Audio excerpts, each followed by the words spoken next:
Hello, Knights. Hello. And this is actually our Castle Casino. That graphic there was actually extremely descriptive of what's going on around me here. You just can't see it. Hello, welcome. Happy Thursday, week 17 in the NFL season. I'm Cynthia Frelund. This is this side. This is Shara Senderoff. She happens to be a really big badass. Number one, she runs a venture fund that's called Raised in Space, where she does just let me trust me on this. She puts every one of all of us to shame. So in addition to that, she happens to be, despite being an Eagles fan, she happens to be one of my very best friends in actual real world life. Like we actually hang out together when we're, not separated by this box. But ultimately here, this is Shara and she's here. She's going to help me out today because Jack is doing fun things and we are right here doing even more fun things. So Shara, welcome. Hello. Hi. How are you? Hi, hello. I'm great. How are you? I'm good. I love the Lions shirt and, of course, the Eagles background. Can you please show everyone your mug? Sure. I will explain why I wore this Lions shirt, which is because I feel like real friends support their friends' teams. They don't put out advertisements for support groups for their friends who love their team. So I'm wearing this sweatshirt, which you did not buy me. I purchased myself to support you. I feel like, listen, I support you and the Eagles all the time. We are, just because my analytics say something, they can be wrong. They were clearly wrong this year. So there you go. Like it's, I'm not too big of a person to admit, like I had the Eagles finishing fourth in the division and now it looks like they're going to make the playoffs. So that I was wrong. There you go. Big admission, big accountability. I love it. All right, perfect. All right, so I'm going to introduce you. Oh, okay. Oh, God. Here we go. Okay, everyone. This is Cynthia Frelund. She has a large brain, but it's a bigger heart. And I think that that's really, really important for people to know because they don't get to see you as a real person. They get to see you as a model or a computer or a number cruncher. But you are a real person with a real heart and a good soul. And I take responsibility for sharing that with the world. Oh, well, that was really nice. Thank you. I really appreciate that. Okay, so here's how we're going to do this. This whole show is presenting you with some alpha for this weekend's slate of NFL games. So we're going to do it a couple of different ways because I love to make trivia questions for Shara because she's super smart, so she always gets them right. But that will help us find some prop bets. None of the prop bets are really posted everywhere yet. So you got to keep that in mind because let's be honest, this is a COVID nightmare we're in. So we're going to do the best we can. You can write down the number. I'll give you more alpha later this week, but we're going to have fun with it. Then we're going to pick some high probability things in terms of games that you should stack together, package together to create some value for yourself. And then last but not least, we're going to have some fun and Shara's going to ask me anything, which could go either way here, folks. So she buttered me up with the being nice. Now we'll see what happens with that. All right. So you ready for our first little trivia question that would get into a prop bet for you? You ready? Ready. Okay. There's only one team in the NFL that has allowed a 400-yard passer more than one time. This team has actually allowed 400 or more yard passers so far this season. Which defense is that? Do you have a guess? The Falcons? It's a good guess, but it's actually the Baltimore Ravens, which I thought was an interesting one because when I think of the Ravens, I think of defense. I know that they obviously lost their best corner, but at the end of the day, I guess I just didn't really realize that. And they get Matthew Stafford and the Rams this week. What do you think about in this game? Well, I guess if we talked about Cooper Kupp, like everyone talks about Cooper Kupp, we can say that it's going to be a monster Kupp game, which I wish I had him on my fantasy team because I really need to win this week, but I don't. So I guess I should have thought of the Ravens. Wow, that was pretty easy. So I guess it'll be a monster passing game for Matthew Stafford. Okay, I love it. So my final score in this matchup, as of right now, remember, Lamar Jackson has been limited in practice so far this week. So that does make a difference, of course, in this matchup. So right now I have the Rams winning 26-23. The line is -3.5. I don't know what that word means, but, -3.5 some things. I have a 3-point win for the Rams. I have Stafford throwing for 289 and 2 touchdowns. I have Kupp with 8 receptions, 170 yards, and a touchdown. But I want to talk about Sony Michel, who I think is going to be undervalued. Over the past 4 weeks, guess who leads the NFL in scrimmage yards? Guess. The Rams. Yeah, Sony Michel. So that's what I think 80 rushing yards for him and a rushing touchdown. So don't undervalue Sony Michel in this one. I think there's some alpha to be had there. And Mark Andrews, by the way, in weeks 14 through 16, you know how many slot receptions at 24, along with 324 receiving yards from the slot. Both lead the NFL. And where is a deficiency in this Rams defense? Well, they allow almost a 77% completion percentage to slot targets over their past 4 games. So Mark Andrews, again, in line for another big day. You ready for your second question? I won't have as much on this next one. You know what's interesting about this game? What? So have the Rams seen a quarterback like Lamar? So if Lamar plays, who's the closest quarterback that the Rams have seen in Lamar's style? Kyler? I would say, I mean, look, Kyler Murray has a wonderful opportunity. Kyler Murray is less about they do have designed runs for him, but he's more of like the bootleg scramble kind of like slippery slope thing, as opposed to Lamar, where it's a designed run with Lamar in mind. You know, I mean, so, but closest comp would definitely be Kyler, because Kyler's super athletic. Like interesting, depending on Lamar's injury status, if he plays. Absolutely. That's a good one. I like that. Keep that in mind. Okay, so over the past 5 weeks, do you have a guess for which running back has the most targets and receptions? Targets and receptions, 5 weeks.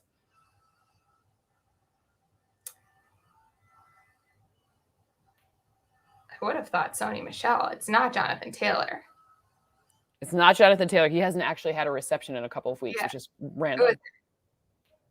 It is David Montgomery. You ready? Yeah. The Bears.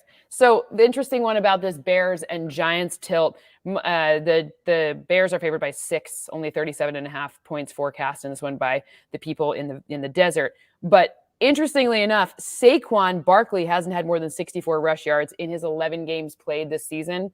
And he was only on 1 game over 60 yards. Even that was that 164 yarder.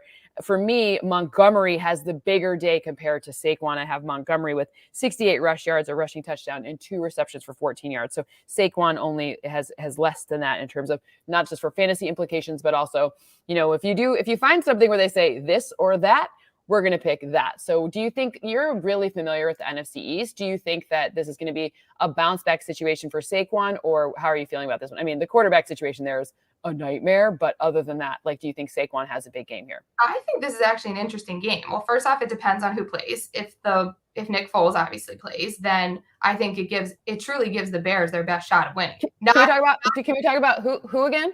This is not a bias. Nick Foles happens to be one of my favorite players statement.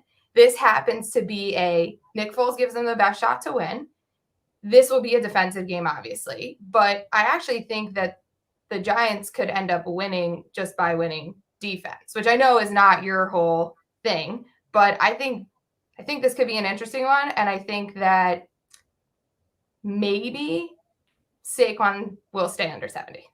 Okay. Well, would you low key play either of these defenses? So both of these defenses, like fantasy like finals this week, right? Mm-hmm. So for me, I actually looked at the sack totals, because in fantasy football, you got to look at how you score points. It's not necessarily the way that you always kind of score points in real life. But the defense, in terms of, if you look at the Bears, they're actually getting good pressure. Roquan Smith, Robert Quinn, they've got a lot of guys who can bring some good heat. So I was actually looking at this one for a streaming defense for your fantasy situation for DFS, or what you could potentially be using that for. So that one came up for me, but maybe you're saying to take the opposite. So we'll have to listen. That it's not a bad idea, because we'll have to see.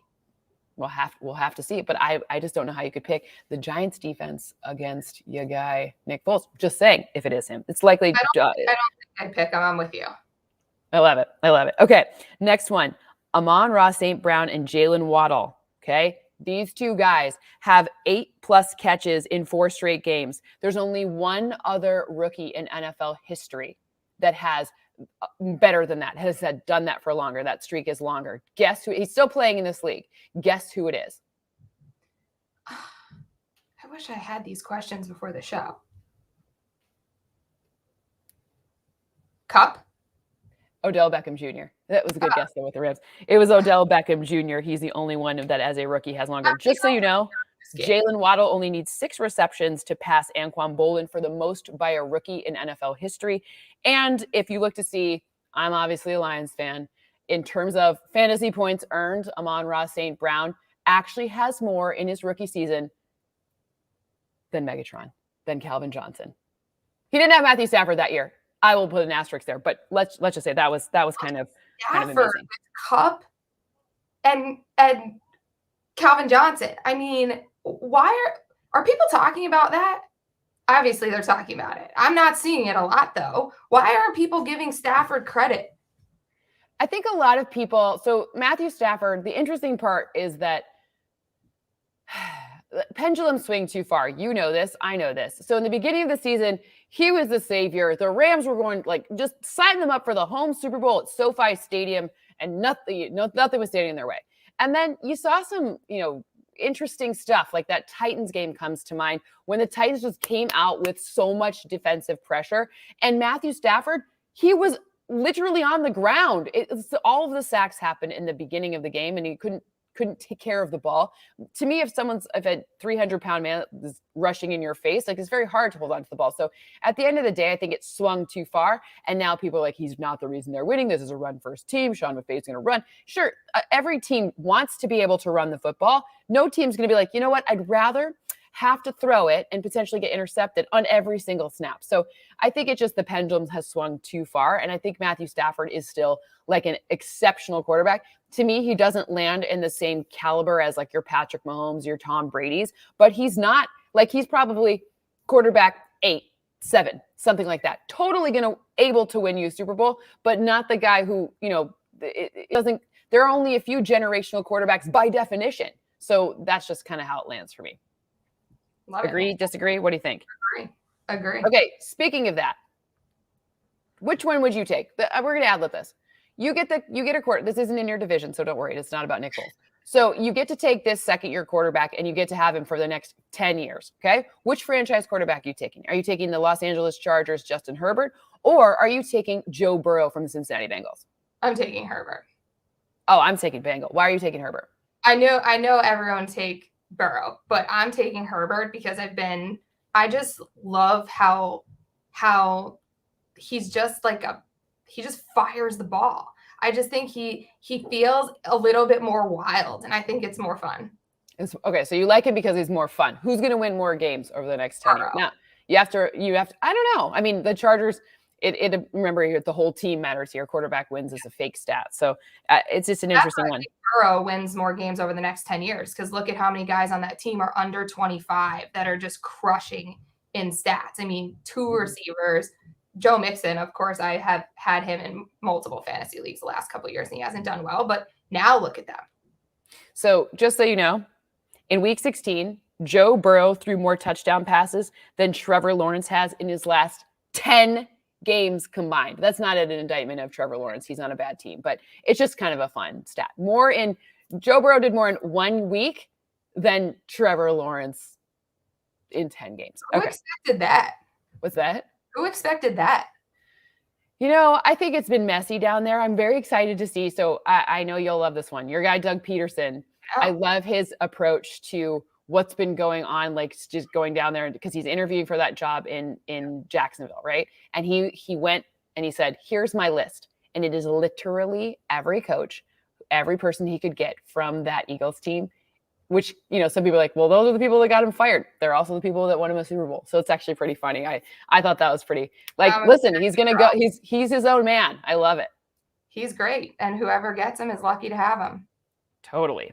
We already mentioned Jonathan Taylor, 0 receptions in 3 straight games. So if you're looking at that situation, 3 straight games, that's interesting. No Carson Wentz potentially in this game. This one's kind of a really, really big. So the implications for the Colts game this week are pretty, the Colts have had a really interesting, they play the Raiders this week. So if the Colts, they clinch their playoff berth if they make it. Now, if they win, or if they lose rather, then Tennessee gets the division, but Tennessee needs to win. So Tennessee's going to win that division. Colts are very likely, they played themselves into on Christmas Day, they really solidified their playoff odds. But what do you think, how does it intrinsically work for you? No Carson Wentz, what does that do for Jonathan Taylor? I mean, I would throw it back to you. Do the analytics say that Carson Wentz being in the game is really that dramatically different? There's another one where the pendulum swung too far. In the beginning, Wentz was going to be, oh, he's back to 2015 MVP Wentz. Nope. And then it went, oh, we hate him. He can't orchestrate a game-winning drive. And again, the reality is somewhere in between. He's probably quarterback 12, a quarterback 13, better than average, but not significantly better than average. And I think what he does really well is he does make those game-winning plays. Like we saw it last week. It's really hard to argue with like what you see and what the film says and how all the different looks that this the offensive line wasn't even there last week. They were all hurt pretty much, that entire game. So Jonathan Taylor is the biggest important factor on that team, but Carson Wentz needs to make the big throws when big throws are made. Again, doesn't make him a bad quarterback, but it doesn't also mean he's a top 3 quarterback, right? Like, so it's always falling somewhere in between for me. Michael Pittman is on my fantasy team, which is like, this is very stressful for me to figure out like what the quarterback situation is, but no one gives a crap about my fantasy team, but we're just saying. I still think the Colts win barely, but I think that they do regardless of who's at quarterback. Let's see. On that game, I have, well, right now, look, all this stuff moves because it moves as all of the information comes in.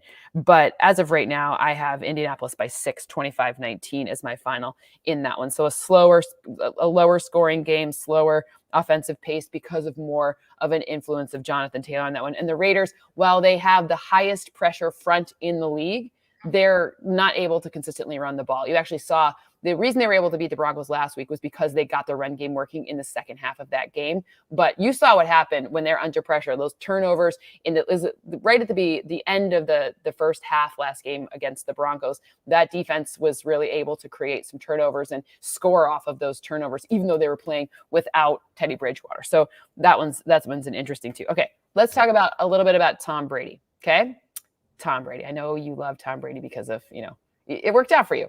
So at the end of the day, Tom Brady gets the Jets. This line is huge. It's 13.5. Tampa Bay, this is Tom Brady's opportunity to have his 30th win against the Jets. More of a longevity, career mark than it is anything else because you don't often get to play a team 30 times. So it's not not easy to beat them that many times. But some of the interesting notes that I have around this one are around Michael Carter, this rookie who's really just kind of come out of the woodwork here. He went to North Carolina. He had 6 yards per carry against light boxes, neutral boxes, and stacked boxes last week, which was obviously it's the Jags defense, so not so great. But I like Michael Carter in this matchup. I think he's going to be undervalued by the people who value him. So I think that if I'm looking at Michael Carter, I'm expecting look at scrimmage yards because it could be not just rush yards, but without Levante David missing a whole bunch, go Heels, I like it, a bunch of people in that defense, I do think Michael Carter will be more useful to keep Zach Wilson kind of under control here. They have not used him in deep passes and deep passing situations very often. So I think Michael Carter, I love it. They're going to need it. Yep. Okay. What do you think they win by? What's the line? 13.5. So I have 31-17 as my final score in that one. More. I mean, if I were Zach Wilson, I would stay home because that's going to be ugly. I wouldn't want to play against. If I were Zach Wilson, I would stay home. You know what? Let me call him. Zach Shara says to stay home. Call out sick because that's going to not be a fun one for you.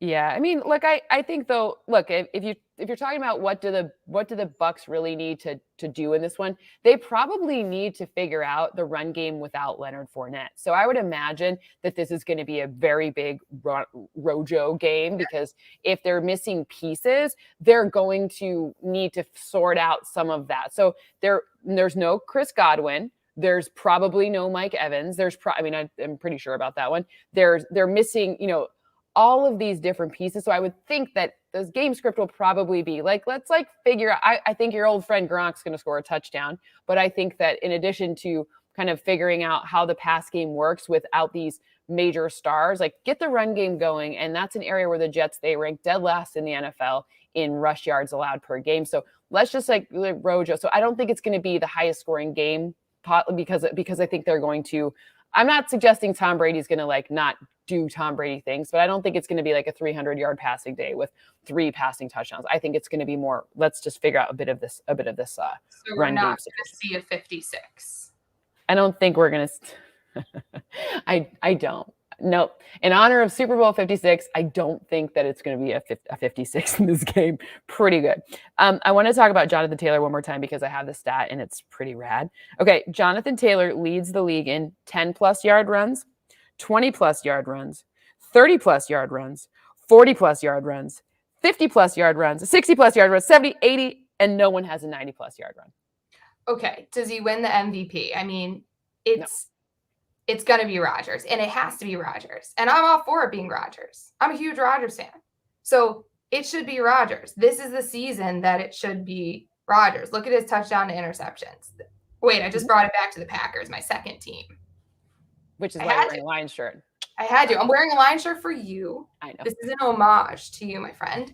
My second team is the Packers, and I wear those sweatshirts as well. Perfect. I love it. But my heart is with my wings. Love it. Okay, so that kind of brings me into it. That's a good segue into getting into teams that have great opportunities to win here. So for me, the Packers are very strong wins, right? Like right now, 6.5 is their line, and I have them winning by at least 8. My models tend to be quite stingy because they average a lot of different numbers together. Like RIP John Madden, but everyone can understand kind of how models work because of this awesome man. It's a huge loss in the NFL family. But he brought us something we'll have forever, which is the understanding of simulations a little bit more because of that awesome video game. So to me, Green Bay is one of my strongest to win just overall this week. So these are things that I would package together because of the strength of their wins. New England over Jacksonville, I have a monstrous win there. I have Green Bay over Minnesota. I have a monstrous win there. And then Buffalo over Atlanta as well, and then Tampa Bay over the Jets. Now, when you put all these things together, then you want to add like just a little bit of spice in this one. And I think that the spice for me could probably come in the form I look at this one and I see your Philadelphia Eagles, and they're in a good spot to be one of these strong win totals. I don't know if I would say they win by as much as their forecast to win by, but I think that they win because I think it's just gotten pretty big. At least the last I saw was a touchdown. So I think that could be a nice area to add just a little bit of spice to get you the right allotment of value. The upset I have this week on the docket, you're going to like this one, is Arizona over Dallas. I think we're overvaluing what we saw from Dallas against Washington. And I think we're undervaluing the fact that they're going to need a game or two, the Cardinals, to adjust to no DeAndre Hopkins. I think we saw that game. Some interesting play calling. We can talk about those fourth down decisions, but ultimately that's the upset, the straight upset that I have this week that I feel the most confident about. I think that's a good upset pick. I also think that game is going to show us a lot about where the Cowboys go and who the Cowboys are, because as much as I don't like the Cowboys, this is a team that's on fire. And I think that matters right now. And when you look at that defense, I think there's an interesting defense against Arizona. It's man. And I think that is really interesting for Kyler Murray. I think that this gives them a shot. Now, where the Cardinals go, I think that's a different story, but I think we're really going to see who the Cowboys are. And I don't like it, but they're going to go far.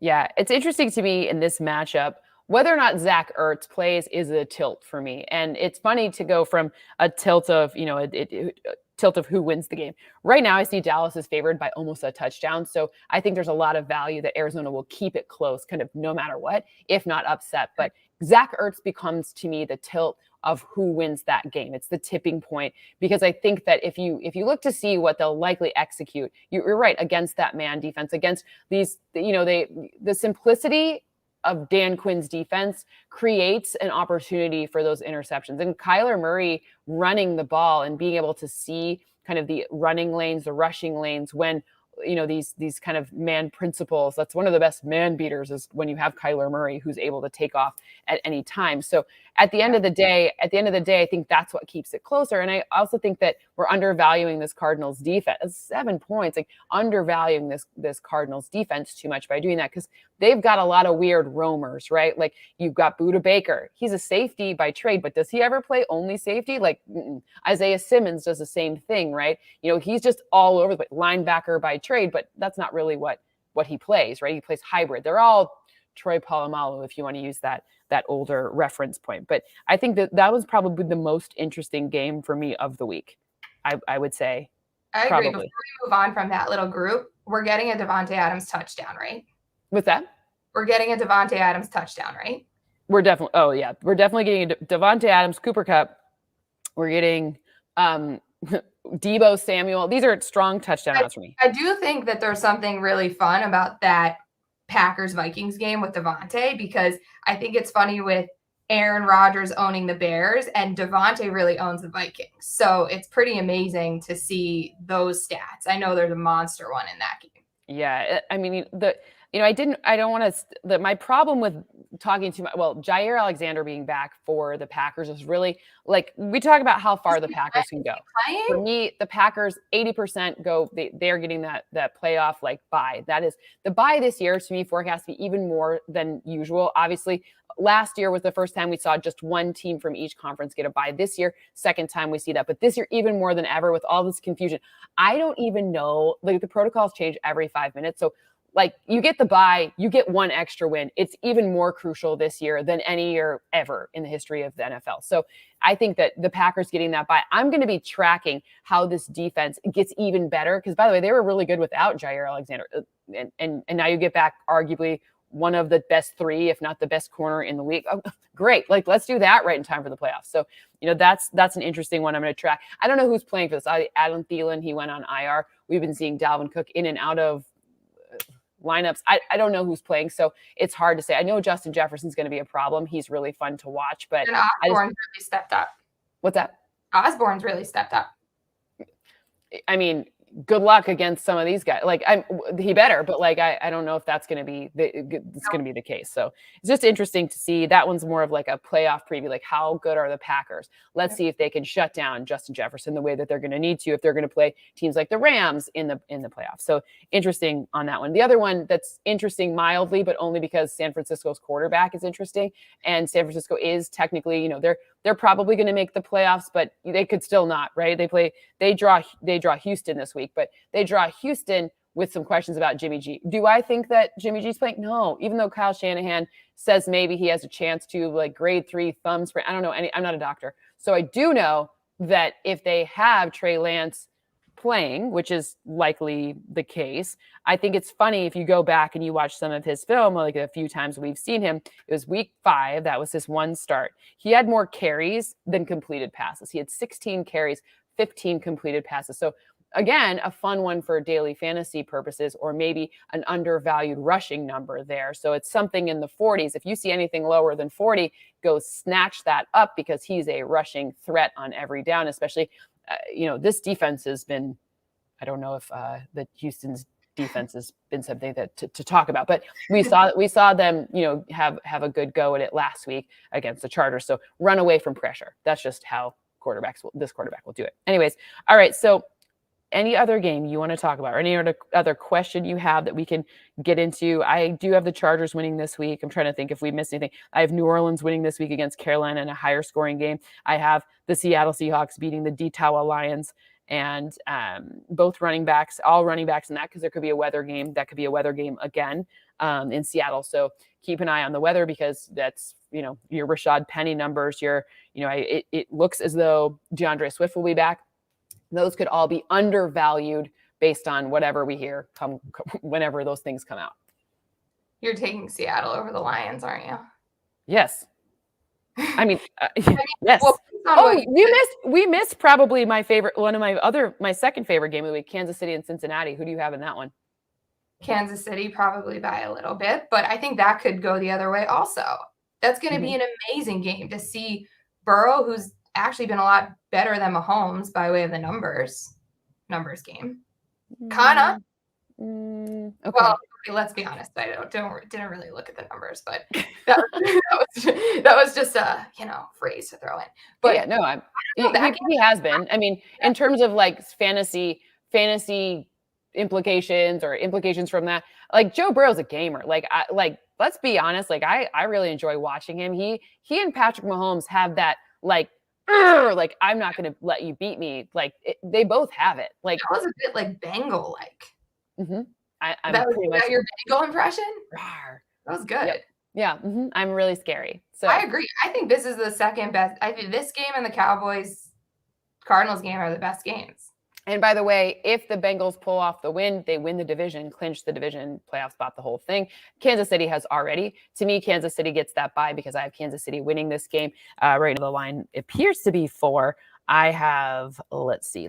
Yeah, it's 4.5. I apologize. I have 4, 27-23. So just play the winner. Don't mess with trying to figure out these points. But, and part of that is because, last week we heard Tyreek Hill say that he had feeling like lethargic feelings after being off the COVID list. Like Travis Kelce's coming back. I don't know if that's going to be the case or not, but there's a lot of who's playing. Like we don't even know for any of these things. So I will say the Bengals could be interesting come the playoffs and make a deeper playoff run than what we potentially see in this game, because they're going to be getting healthier, especially where they cover in the slot. They're missing a linebacker. They could get him back. That would make a huge difference come playoff times, depending on who they draw, like who their competition is. So I think that the Chiefs have something to play for in this one and something to prove. And they've been playing really good complementary football. Their defense has been exceptional. But you know what? The Bengals have too. Trey Hendrickson quietly leads the league with the most pressures by an individual. You don't think of that. You think of Myles Garrett. You think of one of the Bosas. You think of Aaron Donald. It's Trey Hendrickson. So that to me was also pretty interesting. Girl, you know your shit. All right. So the time I've been dreading, we're going over, but who cares? What would you like to ask me? We'll figure this out. Okay. Ask Cynthia anything. Okay. Where do we go when we die? Okay, kidding. That wasn't the question. Okay, next question. What is our purpose here on this planet? What is your purpose here on this planet? Joy. Joy and why? It's like, it's like to like be in love with being alive and to help other people be in love with being alive. It's just joy. Like, what other purpose do we have if we don't enjoy being here? It's not fun days always. It's not exciting days always, but to be moving more towards joy and love every day. We're very therapy here today. I love it. Know your numbers and know your purpose and bring your joy. How else? What a better ending to this show than that. Well, I think Hold on. Based on everything that you've said, I just want to bring up something incredibly important. Based on your picks this week, it sounds like the Eagles are getting into the playoffs. Mm-hmm. Do you think they get the 6th seed? Well, who is playing quarterback for the San Francisco 49ers? What happens with the Cardinals? You know what's interesting there with Trey Lance, just to go back to that for a second, I know we're wrapping up the show and now I'm opening the show again. Is there really enough film? Is there an advantage I think they win regardless of who's at quarterback. I think the 49ers win. And I think that the Cowboys probably win. But the Packers win. And if the Cardinals win, then it's good for us. But I don't know. I know you have something else in there around the 6th seed. What is it? What's in your brain? Well, they make the playoffs in about 68% of the simulations in general. They end up in the 6th seed in something like 29. So about half, right? So it's very conceivable. We've seen a lot of stuff. I do think by the way, I think the 49ers win no matter what. I actually think they should roll out Trey Lance. I think this is the perfect moment for them to roll out Trey Lance. Stop showing anyone anything that you could potentially have going into a playoff season where you were undoubtedly playing that first week. Like, you were the 3rd team in that division to make it. So I think they should play him. And this is a great spot to do it in.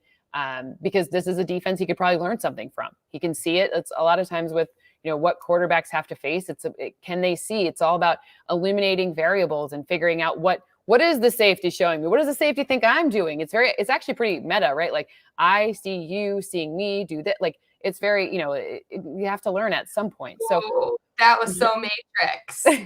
Very Matrix. But yeah, so I'm with you, but you also have to remember that the Saints draw they draw the Panthers this weekend, and then they get, I believe, the Falcons again, just who they just played. So it's, there are some things. If somebody drops, there's somebody else to take it out. Now, there are still, this is the longest we've seen playoff eligible teams in a really long time. So it's kind of cool that 24 teams are still in it. Only 8 teams have been, absolutely eliminated. So there's a lot of things up for grabs, and we have seen weirder stuff. I mean, we saw the Chargers lose to the Texans last weekend alone. We saw the Bills lose to the Jaguars a few weeks back. We saw the Jets beat the Titans. So you never know who's going to end up in these spots. So about 30 to get the 6 and about 68 to end up in the playoffs just in general. It's wild. And the Eagles also have to win. Wait, we're forgetting that point. Which one? The Eagles, the Eagles are winning. Yep, I have the Eagles winning this matchup. It's an interesting one. It's hard one to talk about because who's playing, so it's hard to specify what's going on here. But I do like Boston Scott. I think he probably is undervalued. When these numbers come out, he'll probably be undervalued. I think he has, somewhere north of 50 rush yards. I think that the receptions will be key there as well. We've seen Washington's secondary get just totally gashed. So if they're going to have a chance at it, they're going to probably have to focus on shoring up these pass catches, which means that I don't know if they'll need a ton of passing. This is the number 1 rush offense in the league for good reason. And part of it's Jalen Hurts. He already holds the record for the Eagles quarterback with the most rushing touchdowns. He beat out Michael Vick by 1. See if he can extend his lead here. He has 10. Maybe he comes up with 11 this week. Love it. Well, right, you have anything left to say? I appreciate you. Thank you so much for. I don't have anything left. It's been my honor. Thank you for having me. We got to do this more often. You come back and we didn't even make it about the support club. See? No, I'm just casually supporting you without any need to draw attention to the fact that I'm supporting you, my friend. I appreciate the support. And of course, listen, I admit when I was wrong. And by the way, people should know that are listening, it's one of the funnier stories. I did the sideline for the Baltimore Ravens before COVID 2019. That's that preseason, and we played.